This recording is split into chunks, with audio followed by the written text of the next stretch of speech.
Assalamualaikum warahmatullahi wabarakatuh. Perkenalkan, nama saya Olivia dari kelas 11 MIPA 4. Saya akan mengikuti PH kedua dengan menjelaskan 4 indikator tentang ketenagakerjaan. Indikator pertama menjelaskan pengertian tenaga kerja, angkatan kerja, dan kesempatan kerja.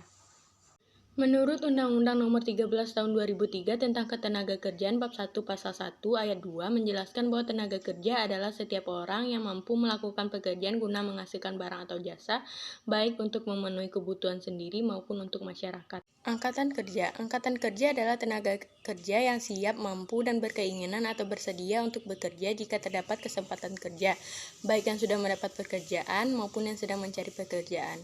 Kesempatan kerja. Kesempatan kerja adalah suatu keadaan ketika peluang kerja tersedia bagi para pencari kerja. Indikator kedua, mengklasifikasikan jenis-jenis tenaga kerja. Jenis-jenis tenaga kerja berdasarkan kemampuannya. Tenaga kerja terdidik adalah tenaga kerja yang mendapat suatu keahlian atau kemahiran pada suatu bidang karena sekolah atau pendidikan formal dan non-formal. Contohnya dokter, guru, dan dosen. Kedua, tenaga kerja terlatih adalah tenaga kerja yang memiliki keahlian dalam bidang tertentu yang didapat melalui pengalaman kerja. Contohnya supir, pelayan toko, tukang masak, montir, atau pelukis. 3. Tenaga kerja tidak terdidik dan tidak terlatih adalah tenaga kerja kasar yang hanya mengandalkan tenaga saja. Contohnya kuli, buruh angkut, pembantu, tukang beca, dan masih banyak lagi. Jenis tenaga kerja yang kedua menurut sifatnya. Tenaga kerja jasmani adalah jenis-jenis tenaga kerja yang lebih mengandalkan untuk menggunakan tenaga daripada kemampuan berpikir. Tenaga kerja rohani adalah tenaga kerja yang mengandalkan bekerja dengan pikiran daripada tenaga yang dimiliki. Jenis-jenis tenaga kerja yang ketiga, menurut fungsi pokok dalam perusahaan. Pertama, tenaga kerja bagian produksi. Ialah mereka yang kegiatan utamanya membuat barang-barang produksi, contoh buruh pabrik. Kedua, tenaga kerja bagian pemasaran, ialah mereka yang bekerja di bagian pemasaran produk atau barang. Yang ketiga, tenaga kerja bagian umum dan administrasi adalah tenaga kerja yang bertugas mengurus segala hal yang berhubungan dengan surat menyurat. Contohnya HRD, akunting, resepsionis. Jenis tenaga kerja yang keempat yaitu hubungan dengan produk.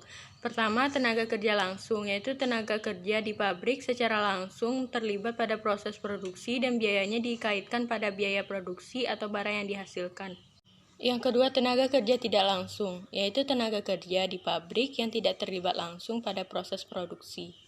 Indikator yang ketiga yaitu merinci masalah ketenaga kerjaan. Masalah ketenaga kerjaan yang pertama yaitu melimpahnya jumlah tenaga kerja. Jumlah tenaga kerja yang melimpah berpotensi melahirkan pengangguran. Timpangnya permintaan tenaga kerja dengan penawaran tenaga kerja di pasar kerja melahirkan pengangguran di suatu negara. Yang kedua, rendahnya kualitas tenaga kerja. Masalah kualitas tenaga menjadi masalah umum yang sering dialami di negara-negara berkembang seperti Indonesia.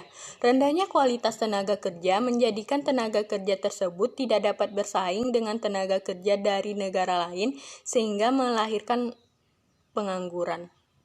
Yang ketiga, pengupahan. Sistem pengupahan yang ditetapkan pengusaha seringkali berbeda dengan pengupahan yang diinginkan buruh.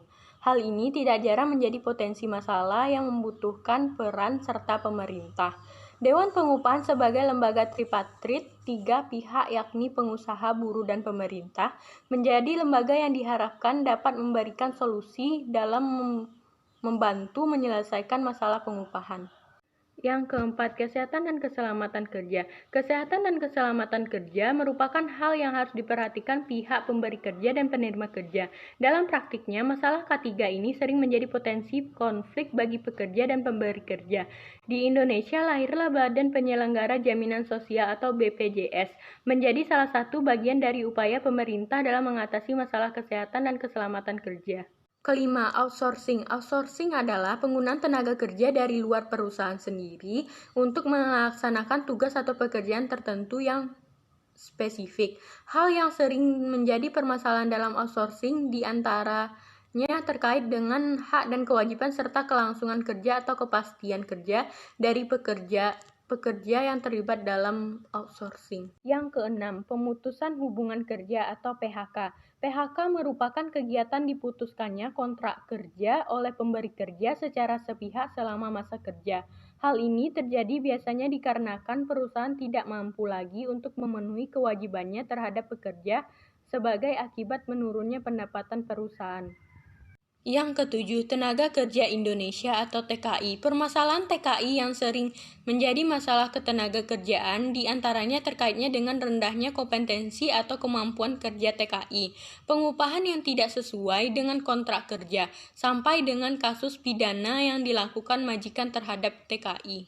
Yang terakhir, tenaga kerja asing. Tenaga kerja asing adalah tenaga kerja yang datang dari luar negeri untuk bekerja di dalam negeri. Di era globalisasi dewasa ini, ada tenaga kerja asing di pasar kerja dalam negeri menjadi hal sangat penting.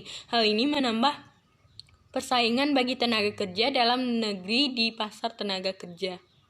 Indikator yang keempat yaitu menganalisis supaya meningkatkan kualitas tenaga kerja. Yang pertama, pendidikan dan pelatihan. Pendidikan dan pelatihan dilakukan dalam rangka mengembangkan pengetahuan, kompetensi, dan keterampilan tenaga kerja. Pendidikan dan pelatihan dapat dilakukan oleh pihak perusahaan melalui kerjasama dengan lembaga pendidikan dan pelatihan swasta atau melalui pemberian beasiswa pendidikan.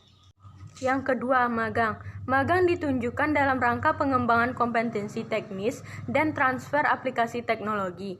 Tujuan agar budaya kerja dan standar operasional manajemen perusahaan dapat diserap oleh orang yang melaksanakan program magang, untuk selanjutnya diterapkan pada perusahaan tempat mereka bekerja. Yang ketiga, pengelolaan produktivitas dan prestasi tenaga kerja. Pengelolaan produktivitas tenaga kerja dilakukan melalui peningkatan gizi, kesehatan, kualitas mental, serta spiritual. Tenaga kerja yang berkualitas merupakan tenaga kerja yang memiliki kemampuan tinggi serta memiliki perilaku jujur, disiplin, bertanggung jawab, peduli, santun, responsif, dan proaktif untuk selalu meningkatkan wawasan dan kemampuannya. Demikianlah 4 indikator yang dapat saya jelaskan. Apabila ada kata yang salah, mohon dimaafkan. Wassalamualaikum warahmatullahi wabarakatuh.